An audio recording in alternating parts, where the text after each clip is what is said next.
2 weeks ago, an incident took place that really shook us to our very cores.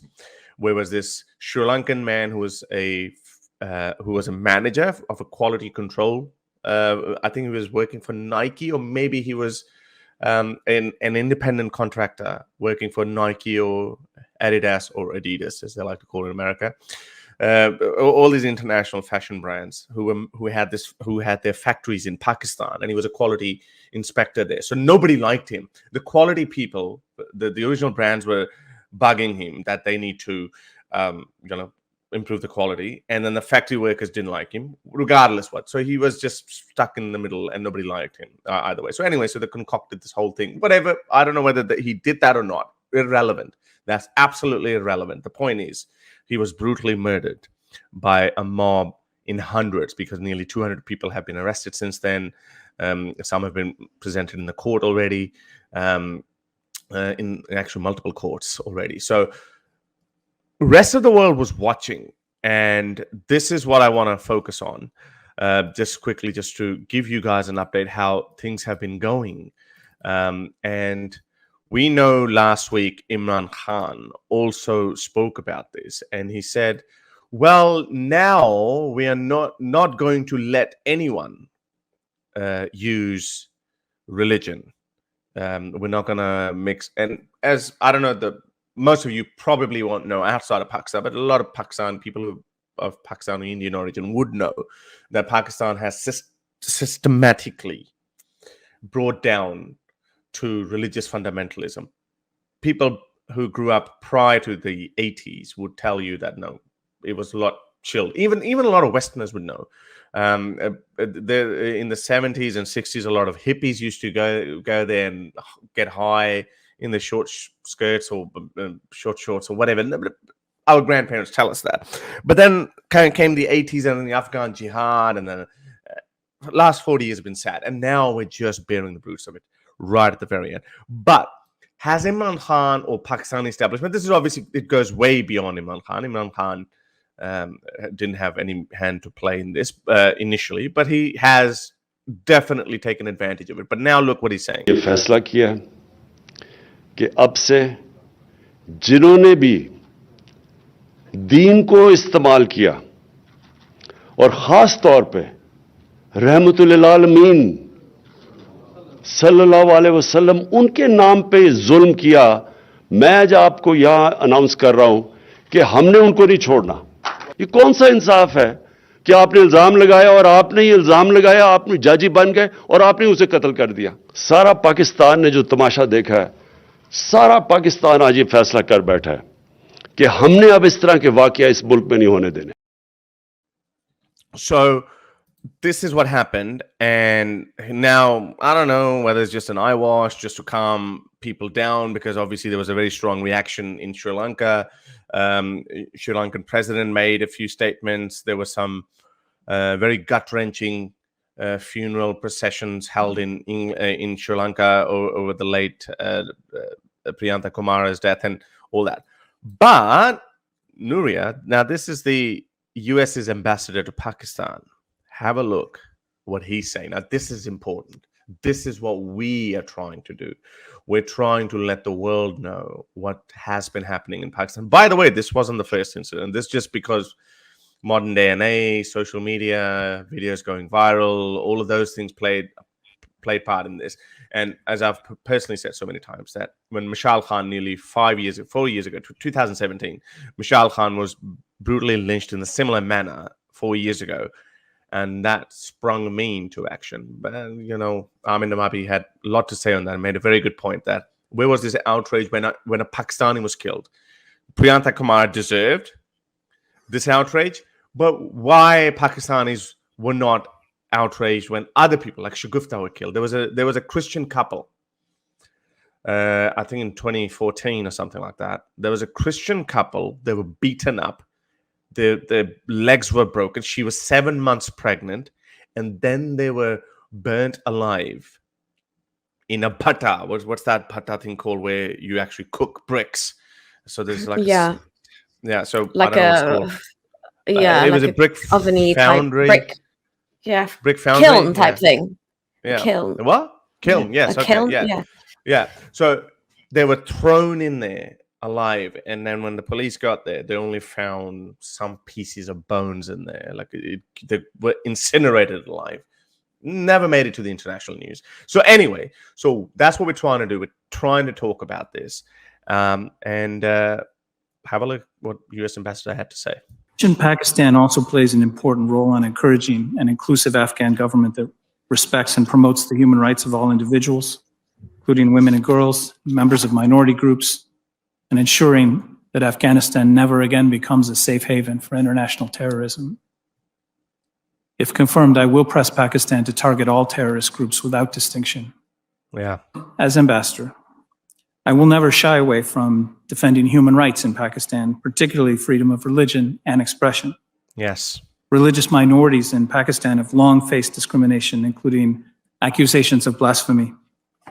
These accusations have undermined the rule of law, threatened mob rule, and deeply damaged Pakistan's international reputation and have led to many deaths. If confirmed, I will speak out against violations of human rights and religious freedom. Pakistani journalists and members of civil society face kidnappings, assaults, intimidation, and disappearances. I will advocate for expanded protections for freedom of association and assembly, and will meet with civil society partners regularly. We all know India is situated in a tough neighborhood. If confirmed, I will extend efforts to strengthen India's capacity to secure its border, to defend its sovereignty, to counter terrorism, and to deter aggression. We'll do that through information sharing, counterterrorism coordination, joint freedom of navigation, patrols, and military exercises, which I've witnessed personally with my brave Indian counterparts, as well as sales of our best defense technologies in order to fully realize the potential of our major defense partnership. As an aside, I want to express my condolences to the Indian people and armed forces for the loss of Chief of Defense Staff General. Anyway, so the rest goes obviously into the India-Pakistan politics, which is also very important on in its own right, because that shows that United States is getting more on the Indian side. And to be fair, maybe they should, because India has long been a victim of terrorism, which Pakistan calls them non-state actors. But because the monster that Pakistan has created, and there's no hiding behind it, that they're not non-state actors. There might be today, but they created this monster, so they are responsible. I wrote this incident in my book, that how I was nearly recruited by Lashkar-e-Taiba back in 99 when I was 14 years old as a jihadi to go into Kashmir. And Hafiz Saeed came in a military helicopter. He landed in front of us in a military helicopter. There were hundreds of young people, and he gave a very motivational speech. Your brothers your brothers are being killed in Kashmir across the border, just 50 kilometers from here. Your sisters are being raped there by Indian soldiers. Blah blah blah. But my dad was obviously a smart guy. He was like, no, I'll send him to the army. He just wanted to get out of there. He saved me. But anyway, I would have been dead nearly 21 years ago. So anyway, so that's a separate issue. And obviously, United States used to be very balanced, but now it looks like United States is tilting a little more and more in India's favor. But I just want to focus on the mob lynching and the religious minorities issues, and have a look at this. What just happened in Pakistan while we were just talking about religious freedom or lack thereof, mob lynching, people dying, violation of human rights, and I haven't even touched on the freedom of the press, how journalists are also being kidnapped. This is just a little hint of what's been happening in Pakistan, and U.S. Ambassador could not have spoken at a better time. Just 2 days ago, this might be disturbing for you, but another 8-year-old girl was found gang raped and in very critical condition. Her eyes were also stabbed. Have a look. So I don't want to go further into it. You just see a helpless child laying there on a bed, and 8-year-old, just 8 years old. I remember a few years ago maybe 7, 8 years ago, there was a girl called Zainab. She was also a little 7, 8-year-old girl. They even passed a law in her name, and rightfully so. The whole country should have been shocked. They were. But she was raped and murdered. An 8-year-old child. Her parents had gone to the annual pilgrimage for Hajj in Mecca. So the whole country was rightfully outraged, but this one didn't make any news. I tweeted about this, but I think I probably got about 100 retweets or something, but that's about it.